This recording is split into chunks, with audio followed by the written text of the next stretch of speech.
Hola, han pasado ya 2 semanas desde el inicio de la actual fase de la guerra entre Estados Unidos e Israel por un lado e Irán por el otro. No había hecho videos de seguimiento como en otras ocasiones, ya que hay tanta información disponible en redes sociales y fuentes abiertas que no creo que valiera la pena videos de seguimiento de la batalla día tras día.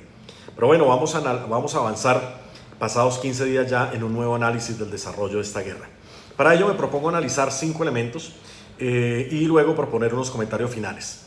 Los 5 elementos que quiero desarrollar tienen que ver: 1, con el carácter de la fase de esta guerra; 2, con el impacto en lo estratégico; 3, con un análisis desde el diseño operacional; 4, una evaluación desde la guerra cognitiva y las narrativas; y por último, una consideración sobre el impacto reputacional desde el soft power de los países involucrados. Empecemos pues por el carácter actual de la actual fase de la guerra.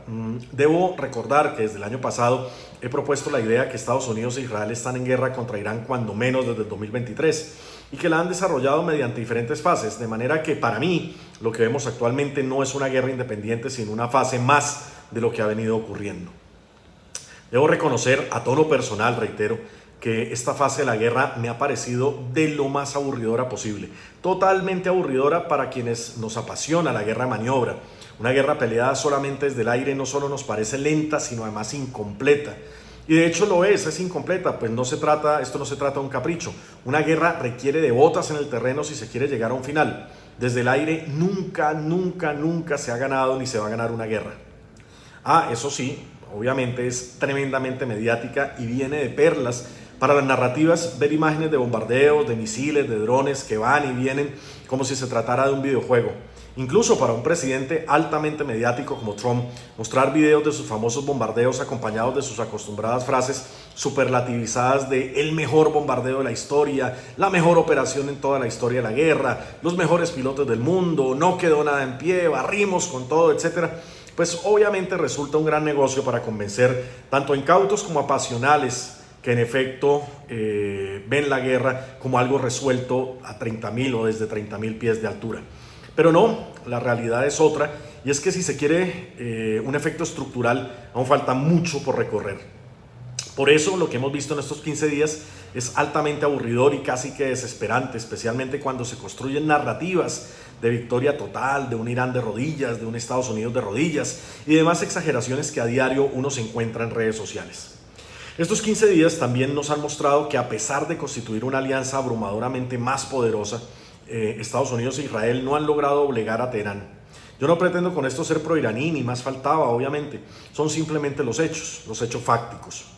Por el contrario, Irán ha destruido 7 aviones cisterna estadounidenses, ha seguido impactando sin piedad a Kuwait, a Irak, a Saudita, a Qatar, a Bahrein, a Emiratos Árabes y a Omán con sus misiles. Y estos misiles llegaron hasta Chipre e incluso tontamente, a mi modo de ver, también llegaron a Turquía. Estos misiles iraníes caen incluso con mucha más frecuencia que antes en Israel, a pesar que a Israel lo defienden los sistemas antiaéreos de sus vecinos árabes, los THAAD y los Patriot estadounidenses y los 4 sistemas multicapa que son propiamente israelíes. Lo más reciente que hemos visto son misiles iraníes hipersónicos o de crucero con cabezas múltiples o de racimo, contra los cuales toda defensa israelí ha sido ineficiente y se ha visto superada. La estrategia iraní, por tanto, es clara y consiste en desgastar las defensas estadounidenses y de sus aliados, incluyendo obviamente al mismo Israel. Por cada dron iraní se gastan entre 3 y 4 misiles interceptores que son obviamente mucho más costosos. Un dron iraní vale entre $30.000 y $40.000, mientras que cada interceptor supera los millones de dólares. Pero además de ser mucho más caros, también se encuentran en menor stock y son mucho más difíciles de reemplazar. Ahora bien, si hiciéramos las cuentas para interceptar a un misil iraní, estas cuentas son mucho más elevadas. A eso le juega Irán, a desgastar las capacidades defensivas de sus adversarios. El estrecho de Hormuz tiene también su cuota de visibilidad en estos 15 días. El cierre del estrecho impuesto por Irán no ha logrado romperse. Trump no ha contagiado de optimismo a las navieras y Teherán ya ha atacado varios petroleros, bien sea con fuego directo o con amenaza de minas. También hemos visto en estas 2 semanas cómo la guerra se ha ampliado en dirección al Líbano. Israel y Hezbollah han intercambiado fuego y ya hay más de 850 muertos libaneses, entre ellos más de un centenar de niños. Pero de nuevo volvemos a lo mismo, siempre desde el aire. Ni Israel intenta seriamente una operación terrestre en profundidad y mucho menos Hezbollah se atreve a algo similar en Israel. Solo ha habido dos momentos en los cuales Israel lo ha intentado por tierra, una incursión muy al norte del Líbano conducida por fuerzas especiales y una serie de operaciones un poquito más allá de la línea fronteriza en el sur del Líbano, operaciones anunciadas por Israel mismo como operaciones limitadas. En ambas ocasiones no ha sido posible para Israel sostenerlo conquistado territorialmente. Una cosa llamativa en estos 15 días es la intención tanto de Israel como de Irán de atacar instalaciones sensibles del otro lado. Israel atacó unos depósitos petroleros en Irán, causando tanta contaminación que incluso se vio una especie de lluvia negra que obviamente afectó seriamente a los habitantes de Teherán. Irán, por su parte, ha atacado las plantas desalinizadoras de casi todos sus vecinos árabes. Esto es especialmente crítico ya que, como todos recordamos, estos países carecen de agua y dependen casi que totalmente de estas plantas. Esto es un comportamiento criminal claramente definido en el derecho de la guerra. Finalmente, en la evolución de estos 15 días tengo que mencionar el episodio del submarino estadounidense hundiendo la fragata iraní. Súper llamativo, teniendo en cuenta que esto no ocurría desde la Segunda Guerra Mundial. Más allá de si Estados Unidos sacó provecho de un ejercicio en curso, invitado por la India o no, lo interesante del episodio fue la negativa estadounidense de socorrer a los sobrevivientes como lo mandan las leyes de la guerra. En lo personal, recordé que al almirante alemán Karl Donitz, Estados Unidos quiso ahorcarlo en los juicios de Nuremberg justamente porque ordenó a la Marina alemana no socorrer náufragos. Exactamente el mismo comportamiento que siguió el submarino estadounidense con los náufragos iraníes. La verdad sería igual de crítico independiente si el submarino fuera estadounidense, iraní, ruso, chino, alemán, el que sea. El derecho a la guerra no es selectivo y no puede decir que se aplica para los más tontos solamente, mientras que otros tienen licencia para violarlo. Incluso lo más irónico de todo es violar el derecho y después acusar a otros por violarlo también. Pero eso es otro debate. El segundo elemento que quiero desarrollar en esta actualización es el impacto estratégico. El alcance de lo que está ocurriendo es de lejos económico y estratégico, por lo que es ingenuo suponer que se trata de una especie de lucha del bien contra el mal, o por democracia o por derechos humanos. Es más, uno puede entrar en un juego analítico muy interesante comparando a Irán con regímenes como el saudita. Irán es un régimen teocrático, saudita, aunque monárquico, es cuasi teocrático también. Irán es ultraconservador religioso, saudita también. Irán es violador de derechos humanos, saudita también. En Irán asesinan a los opositores políticos, en saudita también, de hecho nadie le gana lapidando y decapitando detractores. Que la mujer en Irán es sometida, en saudita también. Que Irán patrocina el terrorismo, bueno pues adivinen, a saudita también. ¿O es que Al Qaeda era iraní? No, Al Qaeda era saudita, al igual que Osama Bin Laden y los terroristas del 11 de septiembre. Entonces, si estamos bombardeando a Irán por ser el régimen que es, ¿por qué no estamos bombardeando también a Saudita? ¿Por qué no estamos haciendo lo mismo? La respuesta es simple, porque Saudita es uno de los principales aliados occidentales y porque el mundo no es una lucha de blanco y negro, del bien contra el mal, ni muchísimo menos una lucha del pueblo de Dios contra el eje del mal. Ese pueblo de Dios, vale la pena recordarlo, está justamente enfrentando un proceso en la Corte Penal Internacional por genocidio y por asesinar niños, entre otras cosas. Suena por lo tanto hasta ridículo, pero infortunadamente hay muchísimas personas que aún creen que esto es el bien contra el mal. Pues no, esto no es el bien contra el mal, esto es por plata y poder. Y en ese juego de plata y poder, ¿quiénes están beneficiando? Bueno, pues por ahora ni siquiera Estados Unidos. Israel se pudiera beneficiar a largo plazo solo si logra aplastar a Irán, cambiar el régimen y poner en Teherán a un gobierno títere pro-israelí.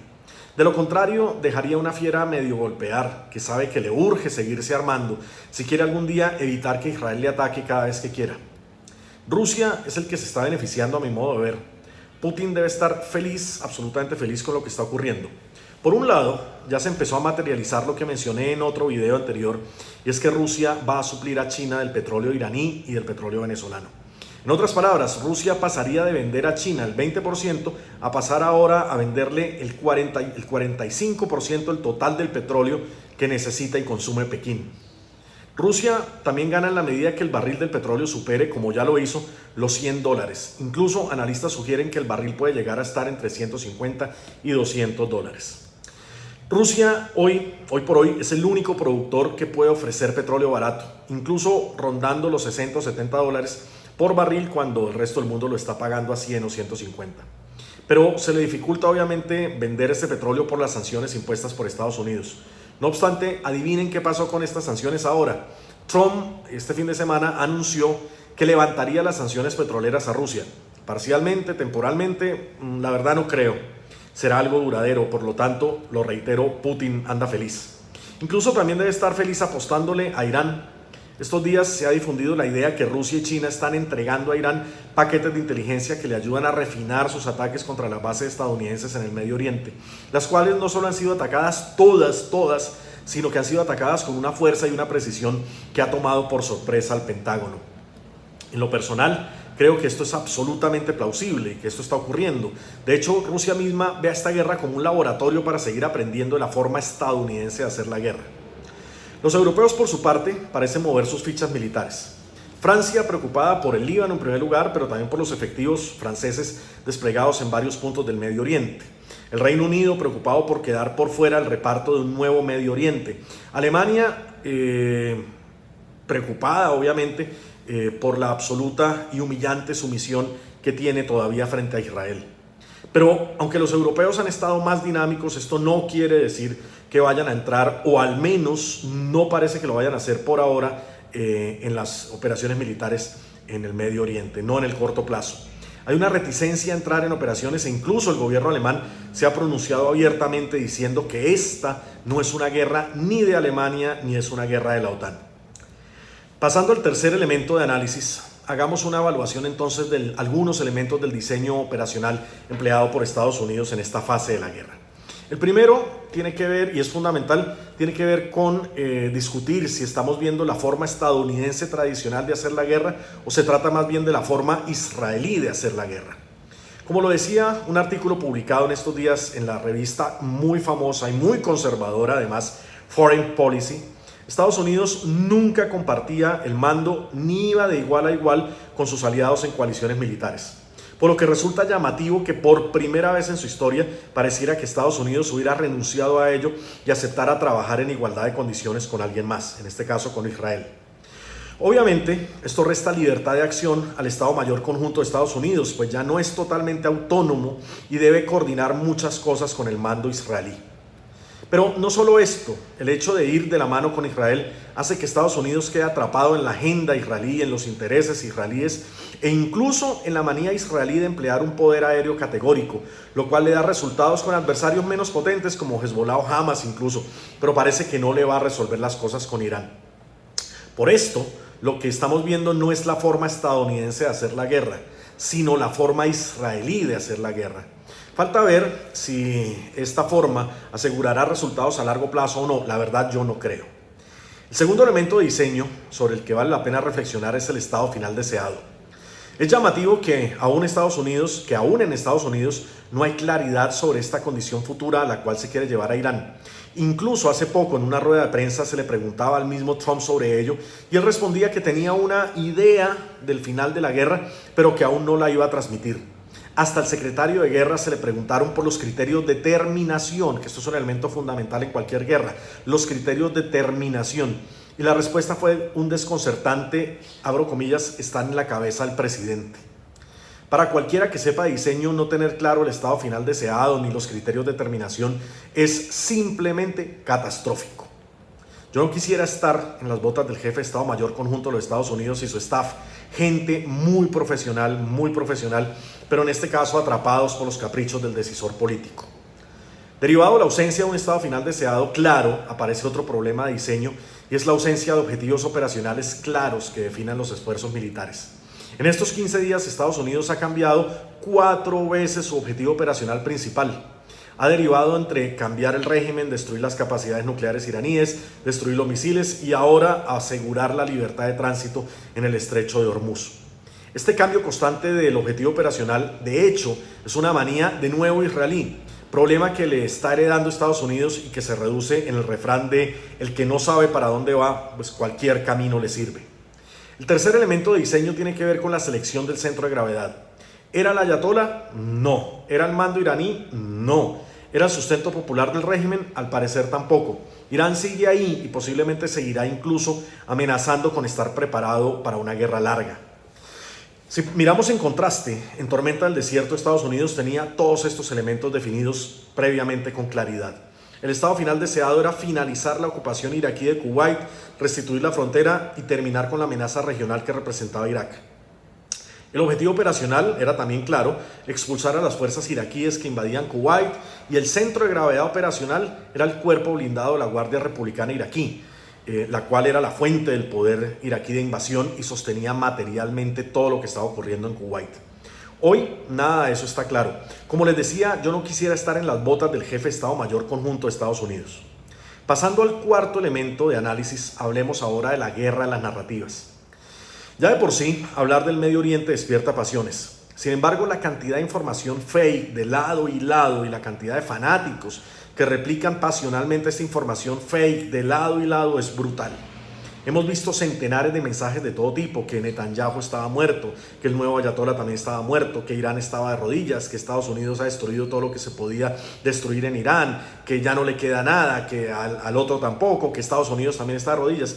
Una cantidad de información fake que es brutal, replicada, insisto, usualmente por fanáticos que pasionalmente replican esta información.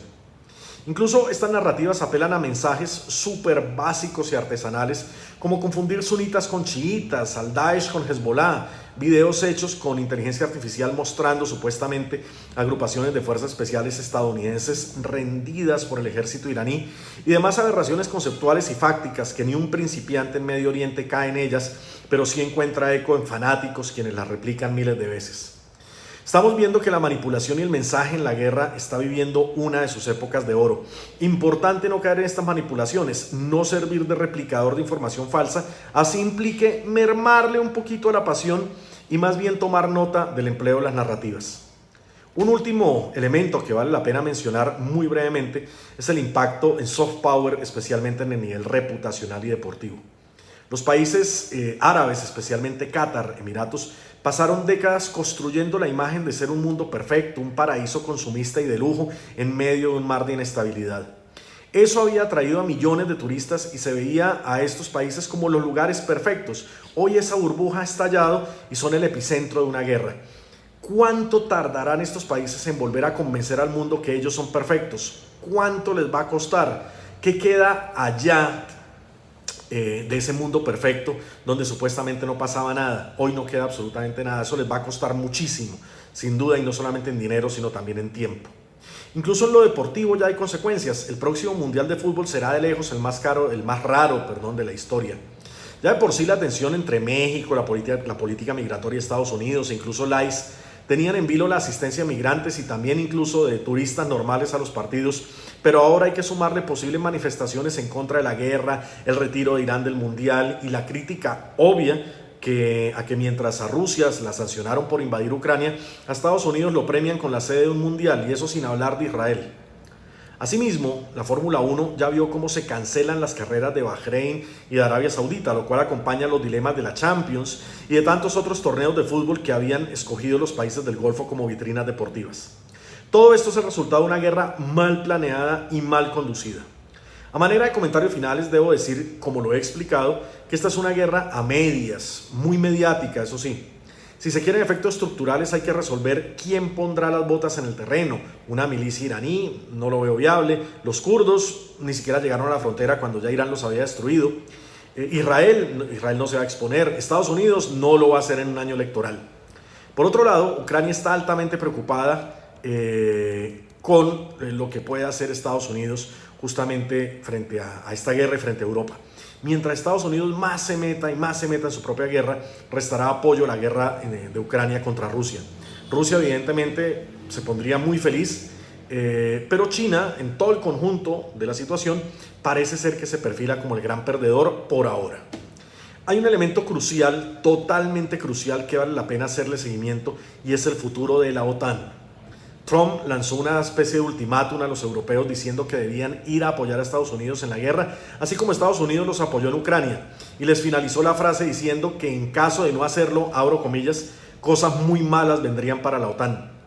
Obviamente lo que uno avisora con esta amenaza es que está dentro de las posibilidades que Trump decida retirar a Estados Unidos de la alianza, prácticamente acabándola, o incluso reactivar la tensión por Groenlandia, en caso obviamente que ningún europeo entre en guerra con Irán apoyando a Estados Unidos. Esta situación tendría un impacto súper estratégico y vale la pena hacerle seguimiento. Queda claro también que Trump piensa mucho más como un empresario duro que como un conductor político. Hace poco, en una entrevista a la NBC, Trump dijo que Irán quería llegar a un acuerdo, pero él no quería hacerlo todavía porque los términos no eran lo suficientemente buenos aún. Esta forma de pensar es claramente de un estratega del mundo empresarial. La pregunta es si la misma lógica sirve para conducir un Estado y una guerra. Aún hay mucha tela por cortar, obviamente. Seguramente tendremos una guerra a largo plazo, a menos que algo novedoso ocurra. Muchas gracias por seguir estos análisis y muy atentos a lo que viene. Sin duda, esta es una época de oro, como lo repito frecuentemente, para los estudios estratégicos y para la geopolítica. Muchísimas gracias.